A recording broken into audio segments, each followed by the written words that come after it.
మానవ జాతికి గొప్ప ఘనతను ప్రసాదించాడు. మరియు మానవ జాతి కొరకు భూమిపై సముద్రాలను ప్రయాణం చేయడం కొరకు వాహనాలను సమకూర్చాడు. మానవుని యొక్క ఆహారం ఉత్తమమైనది, మానవుని యొక్క నివాసం కూడా ఉత్తమమైనది. సమస్త జీవజాతులపై మానవునికి ఆధిక్యతను ప్రసాదించినటువంటి ఆ ప్రభువు సృష్టికర్త మానవులతో ఏమంటున్నారు? మానవుడు ఎందుకు పుట్టారు?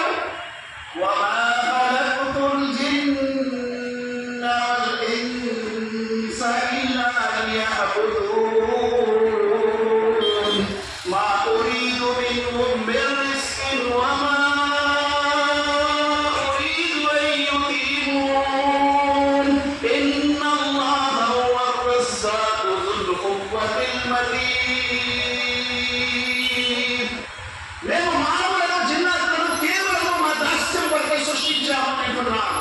అంటే ఆయన దాస్యం కొరకే మానవులను ప్రత్యేకంగా ఆయన సృష్టించాడు. అందుకని చెప్పి మానవులకు ఆయన ఉపాధిని కోరడం లేదు, అన్నం కోరడం లేదు. ఆయన తినే ఉద్దేశం లేనటువంటి వారు, ఆయన దినము తినే లక్షణం లేనటువంటి వారు. ఆయన సమస్త జీవజాతులకు ఆహార ప్రదాత. కాబట్టి మానవులను సృష్టించినటువంటి మూలమైన కారణం ఏమిటంటే మానవుడు ఆయన యొక్క దాస్యం చేస్తాడని. అందుకే ఆయన అంటున్నారు, తబారకల్లదీ బియదిహిల్ ముల్కు వహువ అలా కుల్లి షైఇన్ ఖదీర్. అనంత శోభగలవాడు ఆయన, అనంత శోభగలవాడు. తబారకల్లదీ బియదిహిల్ ముల్క్. విశ్వ సామ్రాజ్యాధికారం ఆయన చేతిలోనే ఉంది. విశ్వ సామ్రాజ్యాధికారం ఆయన చేతిలోనే ఉంది. యదిహిల్ ముల్క్ వహువ అలా కుల్లి షైఇన్ ఖదీర్. ఆయన సమస్త వస్తువులపై అధికారం కలిగి ఉన్నాడు. ప్రతిదీ కూడా ఆయన అధికారంలోనే ఉంది. అందుకే ఆయన ఏమంటున్నారు?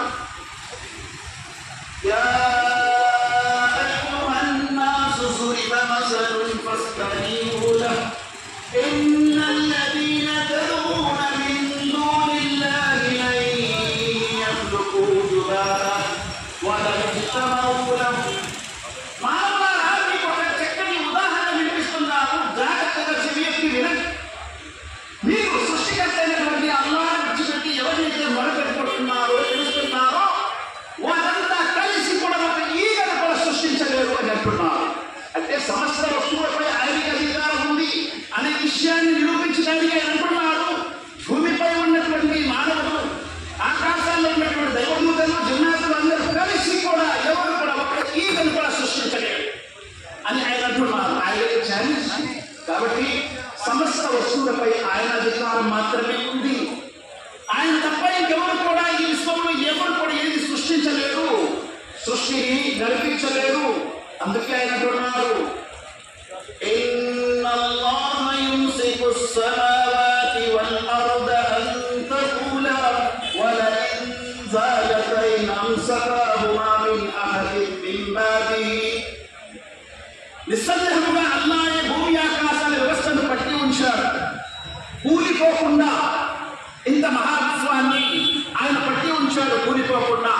ఒకవేళ ఆయన కనుక ఈ విశ్వ వ్యవస్థను విడిచిపెట్టేస్తే ఎవరైనా ఉన్నారా దీన్ని పట్టేవారు కూలిపోకుండా అని ఆయన ఇటువంటి ఛాలెంజ్లు విస్తున్నారు.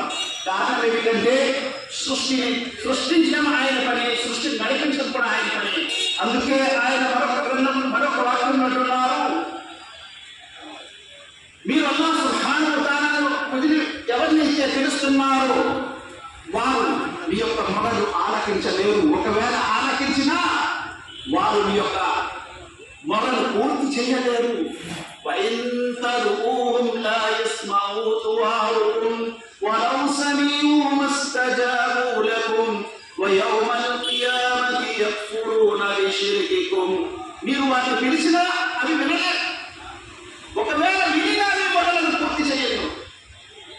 మరియు ఆ రోజు ప్రళయనాడు, తీర్పు దినాడు మీ యొక్క ఆరాధనని అవి తిరస్కరిస్తాయి.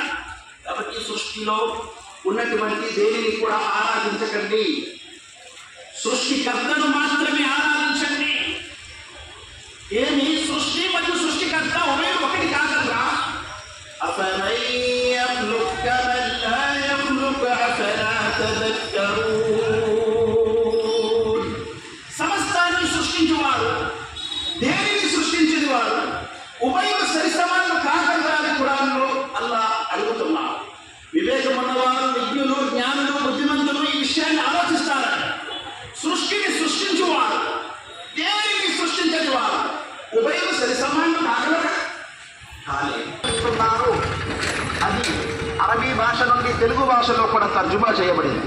అదే ఖురాన్ గ్రంథము. ఖురాన్ స్వయంగా సమస్త మానవాళిని పిలుపునిస్తుంది. ఏమని పిలుపునిస్తుంది? హుదల్ లిన్నాసి వ బయ్యినాతిన్ మినల్ హుదా వల్ ఫుర్ఖాన్. ఈ ఖురాన్ గ్రంథము కేవలం ముస్లింల యొక్క గ్రంథము కాదు, సమస్త మానవాళికి ఇది మార్గము చూపించే గ్రంథము. ఇందులో మార్గదర్శకత్వం, సత్యముతో కూడి ఉన్నటువంటి ఇందులో అనేకమైన ఉపమానాలు, ఉదాహరణలు ఇందులో దాగి ఉన్నాయి. బయ్యినాతిన్ మినల్ హుదా వల్ ఫుర్ఖాన్. మరియు ఇది సత్య అసత్యాలను వేరుపరిచే గ్రంథము. ఈ గ్రంథము కేవలం ఒక జాతి కోసం కాదు, సమస్త మానవుల కొరకు పంపానని దైవము తన గ్రంథములో సెలవిస్తున్నారు. ఇది అంతిమ గ్రంథము. దీన్ని తీసుకొచ్చినటువంటి ప్రవక్త ముహమ్మద్ సల్లల్లాహు అలైహి వసల్లం వారు. అనేకమైన ప్రవక్తలు ఈ లోకంలో వచ్చారు. ప్రవక్తలందరికీ నాయకత్వం వహించే ప్రవక్తగా చివరి ప్రవక్త ముహమ్మద్ సల్లల్లాహు అలైహి వసల్లం వచ్చారు. అందుకే అల్లాహ్ ఖురాన్ గ్రంథంలో అంటున్నారు, ఓ ప్రవక్త మీరు చెప్పండి, కుల్ యా అయ్యుహన్ నాసు ఇన్నీ రసూలుల్లాహి ఇలైకుం ముసద్దికా. ఓ ప్రవక్త ముహమ్మద్ సల్లల్లాహు అలైహి వసల్లం మీరు చెప్పండి, మానవులారా. ప్రవక్త ముహమ్మద్ సల్లల్లాహు అలైహి వసల్లం ఏమంటున్నారు? మానవులారా, యా అయ్యుహన్ నాస్ ఇన్నీ రసూలుల్లాహి ఇలైకుం జమీఆ. మీ అందరి వైపుకి నేను ప్రవక్తగా పంపబడ్డాను. ప్రవక్త ముహమ్మద్ సల్లల్లాహు అలైహి వసల్లం వారు కేవలం ముస్లింల కొరకు రాలేదు, సమస్త మానవాళి కొరకు పంపబడిన ప్రవక్తని ఖురాన్ గ్రంథంలో దైవము ఆయన్ని చెప్పమంటున్నారు. అల్లదీ లహు ముల్కుస్ సమావాతి వల్ అర్ది లా ఇలాహ ఇల్లా హువ యుహ్యీ వ యుమీతు. ఎవరి వైపు నుండి ఆయన ప్రవక్తగా పంపబడ్డారు? భూమి ఆకాశాలలో ఎవరి సామ్రాజ్యం ఉందో ఆయన వైపు నుండి ఆయన ప్రవక్తగా పంపబడ్డారు. ఆయన జీవన మందాన్ని ఇచ్చేవాడు. యుహ్యీ వ యుమీతు, లా ఇలాహ ఇల్లా, అతను తప్ప మరొక ఆరాధ్య దైవం లేడు.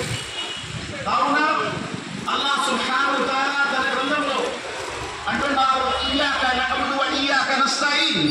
మేము నిన్నే ఆరాధిస్తాము, సహాయం కూడా నీతోనే, నీతోనే సహాయం కోరుతూ ఉంటాము. వేరే వారిని ఎవరిని ఆరాధించము, వేరే వారిని ఎవరిని కూడా సహాయం వేడుకోము అని చెప్పి ప్రతి ముస్లిం తన యొక్క ఆరాధనలో మసీదులో నిలబడినప్పుడు అల్లాహ్ ముందు ఒప్పందం చేస్తూ ఉంటారు. కావున సోదరులారా, ఈరోజు ఇక్కడ జరుగుతున్నటువంటి ఈ సభ కేవలం ముస్లింలకు సంబంధించినటువంటి సభే కాదు, సమస్త మానవాళికి సంబంధించినటువంటి సభ. అందుకే ఈ గ్రంథము ఖురాన్లో సుమారుగా 20 సార్లు దైవము మానవులారా అని అంటున్నారు. ఎక్కడ కూడా ఓ ముస్లింలారా అనలేదు. 90 సార్లు ఈ గ్రంథము ఖురాన్లో ఓ విశ్వాసులారా అని అంటున్నాడు, విశ్వసించిన ఓ ప్రజలారా అని అంటున్నాడు. 20 సార్లు మానవులారా అని అంటున్నాడు. 13 సార్లు గ్రంథ ప్రజలారా, క్రైస్తవులు మరియు హిందువులను అంటున్నాడు, గ్రంథ ప్రజలారా అని అంటున్నాడు. ఎక్కడ కూడా కేవలం ముస్లింలారా అని చెప్పబడలేదు. కేవలం ముస్లింల కొరకు ప్రవక్త ముహమ్మద్ సల్లల్లాహు అలైహి వసల్లం రాలేదు. కేవలం ముస్లింల కొరకు ఈ గ్రంథము పంపబడలేదు. ఇస్లాం ఈ ధర్మం కేవలం ముస్లింల కొరకు కాదు, సమస్త మానవాళి కొరకు. అందుకే ఖురాన్లో యా అయ్యుహన్ నాస్, యా అయ్యుహన్ నాస్, యా అయ్యుహన్ నాస్, ఓ మానవులారా, ఓ మానవులారా అంటున్నారు. మానవులలో దైవాన్ని నమ్మేవారు ఉన్నారు, నమ్మని వారు ఉన్నారు, ఆస్తికులు ఉన్నారు, నాస్తికులు ఉన్నారు. కాబట్టి ఆయన మానవులారా అంటున్నాడు. అలాగే విశ్వాసులారా అంటున్నారు. దైవాన్ని విశ్వసించే విశ్వాసులు ఉన్నారు కాబట్టి ఆయన విశ్వాసులారా అంటున్నారు. గ్రంథ ప్రజలారా అంటున్నారు. ఈ భూలోకంలో క్రైస్తవులు యూదులు ఉన్నారు, వారికల్లా గ్రంథ ప్రజలారా అంటున్నారు. అంటే ఖురాన్ గ్రంథంలో సమస్త మానవులను పిలుస్తున్నారు. అందరినీ పిలిచి ఆయన ఏమంటున్నారు చూడండి. అందరినీ చెప్పే మాట ఒకటే, మానవులారా మిమ్మల్ని సృష్టించిన మీ ప్రభువుని మీరు ఆరాధించండి. మీ తల్లి గర్భములో మిమ్మల్ని చక్కటి ఆకృతిలో సృజించినటువంటి మీ ప్రభువుని మీరు ఆరాధించండి. విలువైనటువంటి 2 కళ్ళు, విలువైనటువంటి 2 చెవులు, విలువైనటువంటి ముక్కు, కాళ్ళు, చేతులు, కిడ్నీలు, లంగ్స్, శ్వాసకోశ, గుండె, హార్ట్, కాలేయము, ఇవన్నీ